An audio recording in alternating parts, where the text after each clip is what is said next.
Hey everyone, it's Paul from One Cast, One Fish, and today we're going to be looking at which budget 4-inch fish finder reigns supreme in 2025. Actually, I have a little bit of a better idea.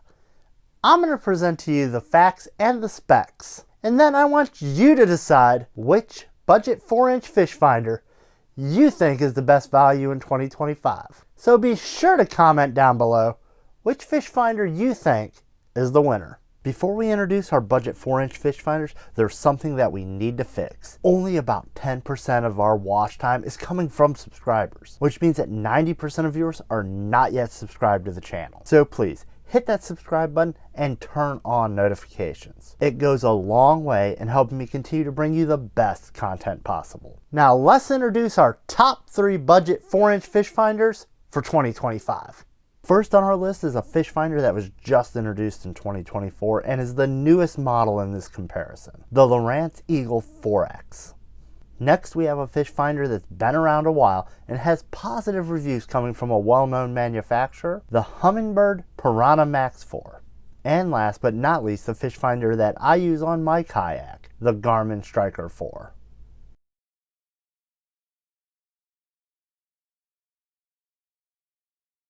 Our first spec for comparison will be unit size, with the Lowrance Eagle 4X coming in at 3.8 inches wide, 6.6 inches tall, and 1.8 inches deep. The Humminbird PiranahMAX4 comes in at 3.9 inches wide, 5.8 inches tall, and 2.5 inches deep.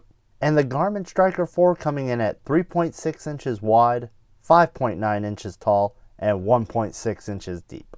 Screen resolution. The Lowrance Eagle 4X comes in at 480 by 272, and that's the same spec for the Humminbird PiranahMAX4, while the Garmin Striker 4 comes in at a 480 by 320, making it the highest resolution screen of these 3 units. Sonar frequency. The Lowrance Eagle 4X comes with a single beam transducer, which operates at a 200 kHz frequency. The Humminbird PiranahMAX4 offers a dual beam transducer with operating frequency of 200 and 455 kHz. And the Garmin Striker 4, another dual beam transducer capable of operating at 77 and 200 kHz frequencies. However, the Garmin Striker 4 also includes the option to use chirp technology, sonar beam angle, or how much coverage area your transducer has. The Lowrance Eagle 4X has a 44-degree coverage cone, and the Humminbird PiranahMAX4,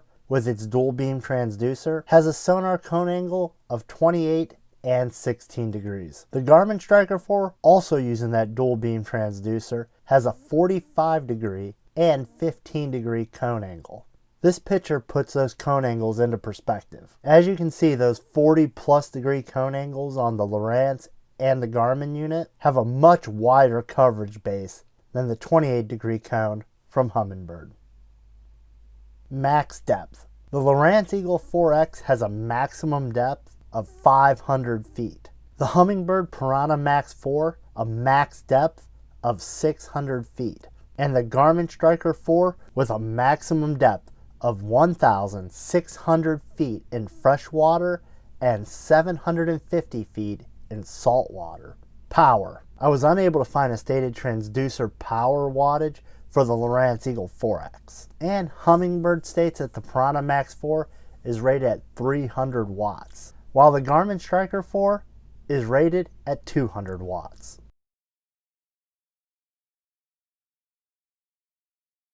Does our units have GPS capability? The only 4-inch unit that has GPS is the Garmin Striker 4. The Lowrance Eagle 4X and the Humminbird PiranahMAX4 both do not have GPS capabilities.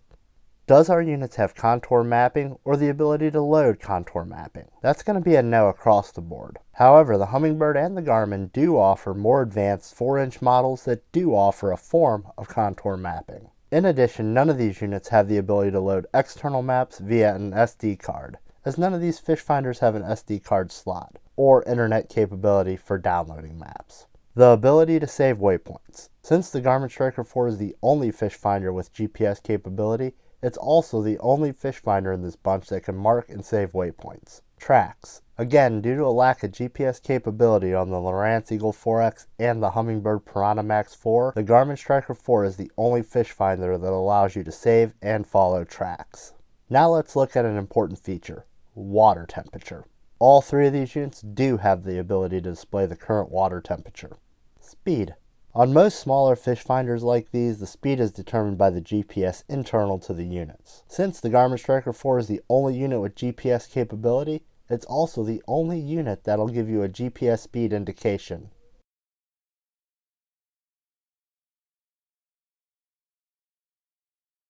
Let's look at the power draw from each of our units. The Lowrance Eagle 4X and Humminbird PiranahMAX4 both draw 0.18 amps, and the Garmin Striker 4 draws 0.23 amps. Water rating. All three units are IPX7 water rated. That's a fancy way of saying they could be submerged in water 3 feet deep for 30 minutes. Are these units updatable? There are no updates available for all three units. And again, that's due to the lack of a wireless connection or the ability to use SD cards in these units. Warranty. All three of our units, the Lowrance, the Humminbird, and the Garmin, all have a 1-year warranty. And if you're curious about mounting options, all three units have a swivel base and the ability to be flush mounted.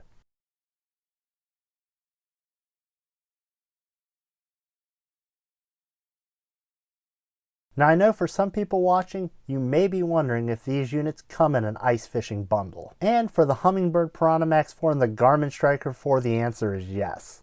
Unfortunately, the Lowrance Eagle 4X at this time does not come in an ice fishing bundle. Now let's talk price. On the Lowrance website, the Lowrance Eagle 4X goes for $119.99. And on Hummingbird's website, the PiranahMAX4 also goes for $119.99. And the Garmin Striker 4 through Garmin is available for $139.99.